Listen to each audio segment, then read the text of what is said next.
Tu veux améliorer la qualité de tes images créées par l'IA. Tu n'es pas photographe, tu n'es pas cinéaste, et quand tu vois des prompts complexes pour décrire des images, eh bien, tu ne comprends pas grand-chose. Eh bien, je vais te montrer de manière très facile comment tu peux arriver à progresser très rapidement.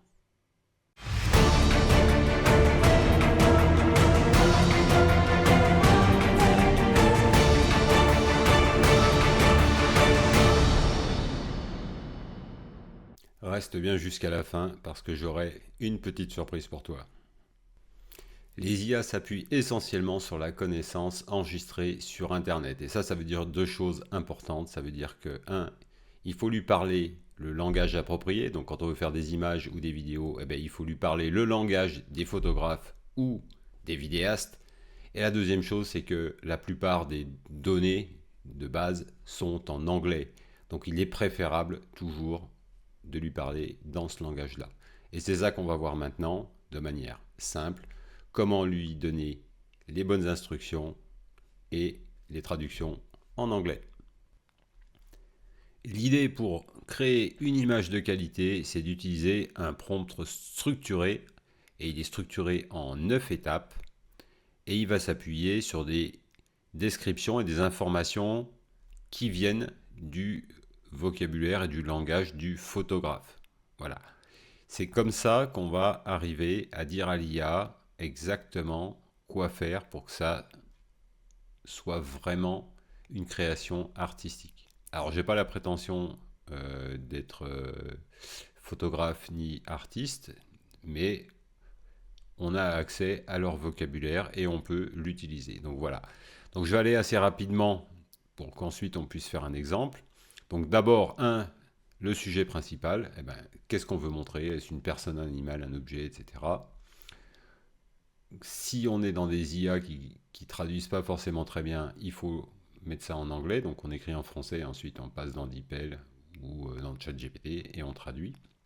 Ça, c'est la première chose. Donner le format d'image aussi, c'est important de le faire dès le début. Est-ce qu'on veut une image en 1 par 1 carré ou du 16 neuvième, etc.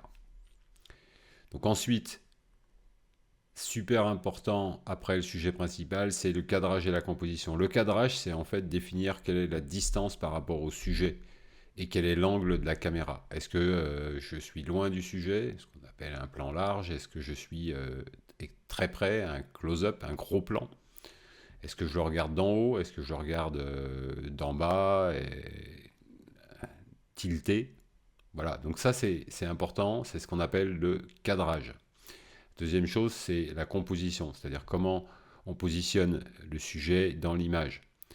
Euh, bon, ça c'est assez classique, on ne prend jamais une photo avec le sujet en plein centre, sauf si c'est vraiment voulu. Sinon, on respecte les règles des tiers, c'est-à-dire que, par exemple, le coquelicot là, il est à un tiers du dessus, deux tiers d'en bas, et on voit que la ligne d'horizon aussi, elle n'est pas en plein milieu. Mettre tout en plein milieu, c'est pas esthétiquement bon, et les yeux, ils aiment pas. Donc, il faut respecter ces choses-là, qui sont des choses établies par les professionnels. La troisième chose qu'on va voir, c'est l'éclairage. Pardon. Donc l'éclairage, c'est super important aussi. Est-ce qu'on veut un éclairage de type fin de journée très chaud? Est-ce qu'on veut un éclairage plutôt froid, doux, etc. Donc là, il y a toutes les nuances d'éclairage qui existent. Je dirais que Cinematic Lighting peut être intéressant aussi pour pas mal pour des images de type pour faire ensuite des vidéos. C'est pas mal. Et sinon, souvent, c'est ces types d'éclairage qu'on va utiliser. Voilà, donc il y a toutes les définitions en anglais et en français, donc c'est utile. Après, on a l'objectif. Donc l'objectif, ça va jouer sur le rendu finalement de l'image. On peut avoir des objectifs qui vont nous donner des plans nets du premier plan jusqu'à l'arrière-plan. On a des objectifs qui vont donner un plan net devant et puis plutôt plus ou moins flouté derrière. Voilà, donc il y a toute une gamme. Donc on a aussi voilà, la définition et ce que ça peut faire. Donc là, il suffit s'en inspirer, voir ce qu'on aime bien, et puis on fait un copier-coller et on met ça dans notre prompt.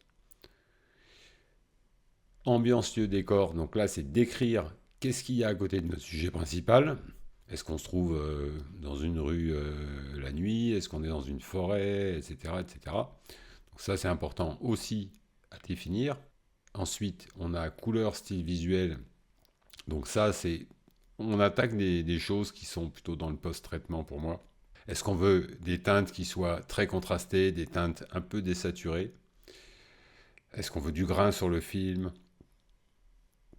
Donc ça, c'est des choses, j'allais dire, à essayer en fonction soit de ce qui te plaît, soit tu l'as en tête, soit tu sais pas trop, bah, tu l'essayes, fais comme moi, et tu gardes si ça te plaît. Enfin, matériel, format, là, vraiment, on est chez les professionnels. Donc, je dirais, bah, faut regarder, faut lire. Si on a une image avec beaucoup de mouvements, peut-être qu'un Nikon Z9 c'est bien parce que c'est pour sport et animalier. Peut-être si on fait quelque chose plus type mode, ben, un Sony A7R, un Hasselblad pour de la photo vraiment de qualité, très détaillée aussi. Bon,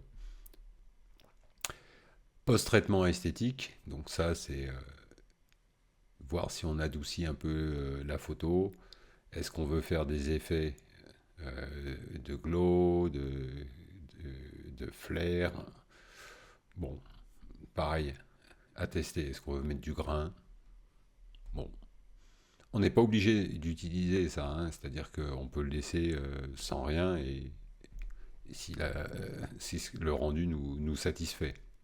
Et enfin, l'aspect humain et l'émotion, c'est essayer de donner une émotion à l'image elle-même.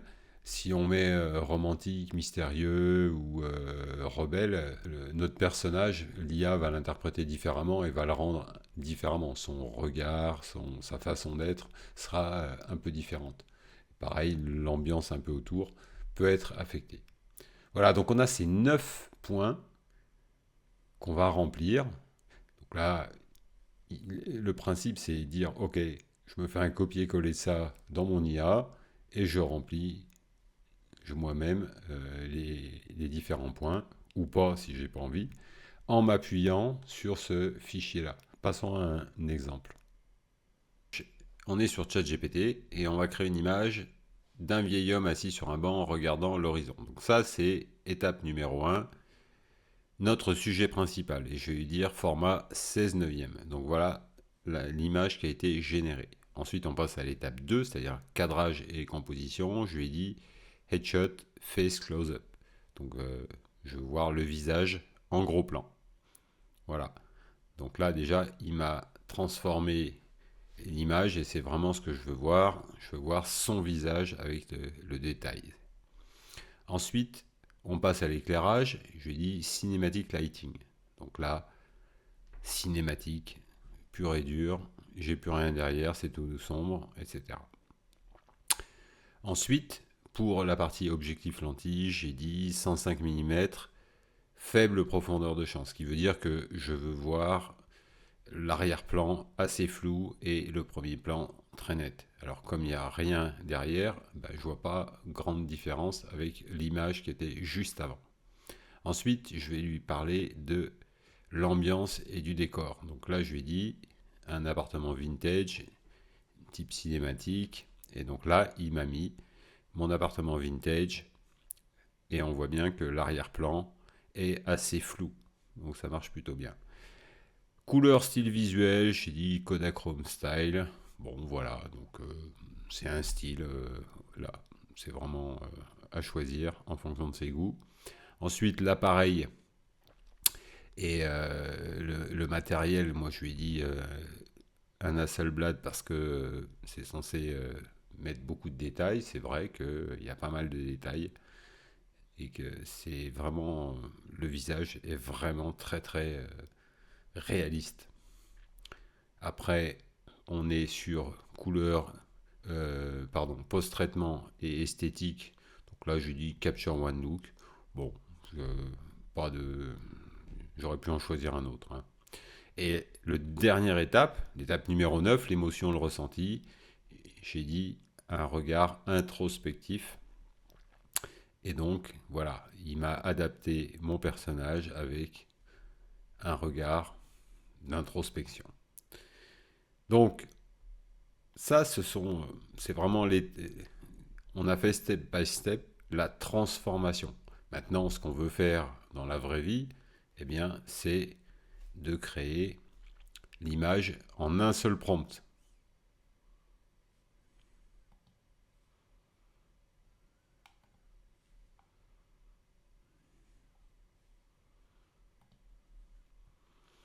Donc, j'ai fait un copier-coller du prompt avec les 9 étapes et j'ai écrit à chaque fois ce qu'on a vu dans la séquence précédente. Et en une seule fois, voilà ce qui m'a créé. Donc quand même, c'est pas mal, surtout si on se souvient de la première image, quand il regardait la mer vue de derrière. Donc voilà comment tu peux créer toi-même tes propres images avec un peu plus de professionnalisme que quand on est complètement débutant. Voilà comment on peut progresser dans la création des images sans être un spécialiste de la création d'images, la photographie et le cinéma, mais au moins passer du stade de débutant à un stade d'expertise un peu plus avancé. Je vais te laisser dans la description le lien à mon fichier que tu as vu. Comme ça, tu auras tous les exemples et tu auras tous les mots-clés que on peut utiliser, en tout cas que j'ai sorti.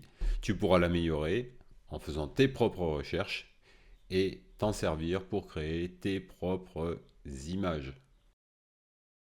J'espère que cette vidéo t'a plu.